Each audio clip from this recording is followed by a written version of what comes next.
आज इस वीडियो में हम अमित शाह जी के बारे में जानेंगे, जो कि भारत के गृह मंत्री हैं। इनका जन्म एक गुजराती परिवार में हुआ और वर्तमान में इनकी एज 52 साल है।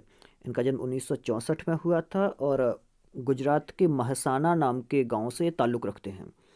शाह की शिक्षा एक ही स्कूल में हुई, जो कि शाह एक विज्ञान के छात्र थे और इन्होंने CU शाह साइंस कॉलेज से विज्ञान के विषय में डिग्री प्राप्त की और ये कॉलेज अहमदाबाद में स्थित है। इनके परिवार में कौन कौन है, तो इनके पिता का नाम अनिल चंद्र शाह है और इनकी माता का नाम कुसुम है, जो कि कुसुम वा इनकी माता का नाम है। और इनकी पत्नी का नाम सोनल है। इनका जो बेटा है, एक ही बेटा है इनका, जय शाह, जिसका नाम है, वो पेशे से एक व्यापारी है और इसने भी निर्मा विश्वविद्यालय से इंजीनियरिंग की पढ़ाई कर रखी है। अमित शाह का राजनीतिक करियर कैसा रहा, तो साल 1983 में ये RSS से जुड़े और अमित शाह जी ने अपने कॉलेज के दिनों में ही राजनीति में आने का फैसला ले लिया था और साल 1983 में ये अखिल भारतीय विद्यार्थी परिषद से जुड़ गए और वहीं RSS से जुड़ने के बाद साल 1986 में ये BJP पार्टी में शामिल हो गए और इन्होंने पार्टी के लिए प्रचार का कार्य करना भी शुरू कर दिया। इनको साल 1997 में पार्टी की ओर से विधानसभा चुनाव लड़ने का टिकट दिया गया और जिसके बाद उन्होंने गुजरात की सरखेज विधानसभा सीट से चुनाव लड़ा और वहां इन्हें जीत हासिल हुई और फिर उन्होंने इसी सीट से लगातार 3 बार और चुनाव लड़कर जीत दर्ज की। साल 2002 में इन्हें मंत्री पद मिला और गुजरात के विधानसभा चुनाव में जब BJP पार्टी को जीत मिली तो पार्टी ने शाह को राज्य के कई मंत्री पदों की जिम्मेदारी दी। जिस वक्त शाह को ये मंत्री पद दिए गए थे तो उस वक्त प्रधानमंत्री मोदी इस राज्य के मुख्यमंत्री हुआ करते थे। और इतना ही नहीं, 2000 में शाह की नियुक्ति अहमदाबाद जिला सहकारी बैंक के अध्यक्ष के तौर पर भी की गई थी और वो अपने राज्य के चेस एसोसिएशन के भी अध्यक्ष रह चुके हैं। साल 2014 में किया था मोदी जी के लिए प्रचार, तो एक ही राज्य से ताल्लुक़ रखने वाले मोदी जी और शाह जी एक दूसरे को बहुत लंबे समय से जानते थे, तो इन्होंने 2014 में इनके साथ प्रचार का कार्य भी किया था और साल 1991 में लोकसभा चुनाव के दौरान इन्होंने लाल कृष्ण आडवाणी के लिए भी चुनावी रणनीति तैयार की थी और साल 2014 में ये BJP के राष्ट्रीय अध्यक्ष बनाए गए थे और अमित शाह जी ने लोकसभा चुनाव में अपनी पार्टी को विजय बनाने के लिए कड़ी मेहनत की थी। 2014 में इन्हें अध्यक्ष पद की जिम्मेदारी मिली और इन्होंने बखूबी उस पद को निभाया और इनका जादू ऐसा चला कि नरेंद्र मोदी जी की सरकार 2019 तक अभी चल रही है। ये राज्यसभा के सदस्य भी रहे। 2017 में भारतीय जनता पार्टी की ओर से इन्हें राज्यसभा भेजा गया और गुजरात राज्य की सीट से राज्यसभा में भेजा गया।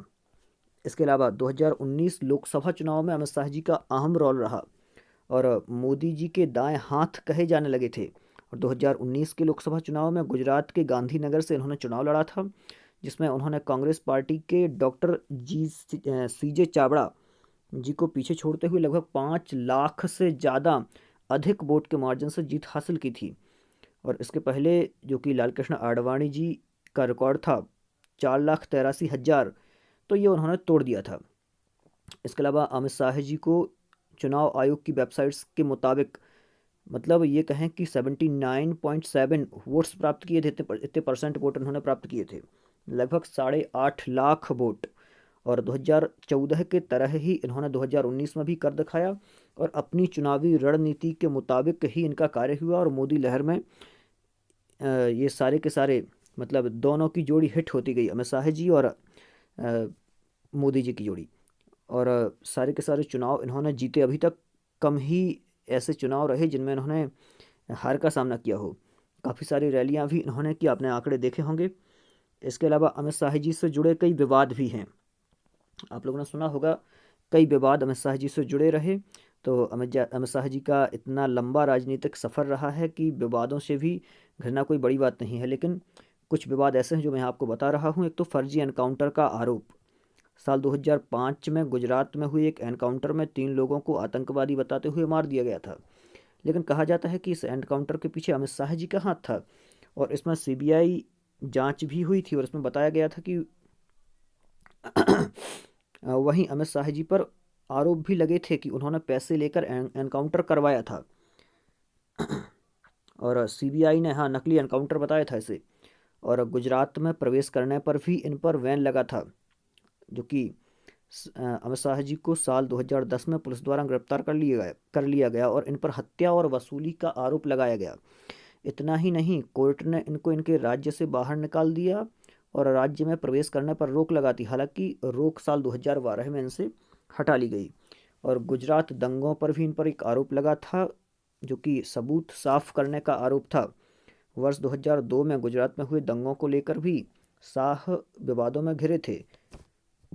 शाह पर आरोप लगाए गए थे कि इन्होंने इस दंगे से सबूत, जो कि दंगे के सबूत थे, उनको मिटाने की कोशिश की है और कई गवाहों के बयान भी इन्होंने बदलवाए हैं, इस प्रकार से भी आरोप लगे। और एक महिला ने इन पर जासूसी का आरोप लगाया था, जो कि साल 2009 में लगाया था कि गैरकानूनी तरीके से अपनी ताकत का इस्तेमाल करके ये जासूसी कर रहे हैं। अमित शाह जी से जुड़ी कुछ खास बातें भी आप लोग जान लें। तो अमित शाह जी को Z+ सुरक्षा दी हुई है, जो कि इन्हें भारत सरकार ने दी है और ये विशेष नेताओं को मिलती है। साल 1982 में ये मोदी जी से मिले थे एक कार्यक्रम के दौरान, RSS का एक कार्यक्रम था, उसमें इनकी मुलाकात हुई थी। और एक और अहम बात, इन्होंने स्टॉक ब्रोकर का भी काम किया है, स्टॉक ब्रोकर के तौर पर भी काम किया है।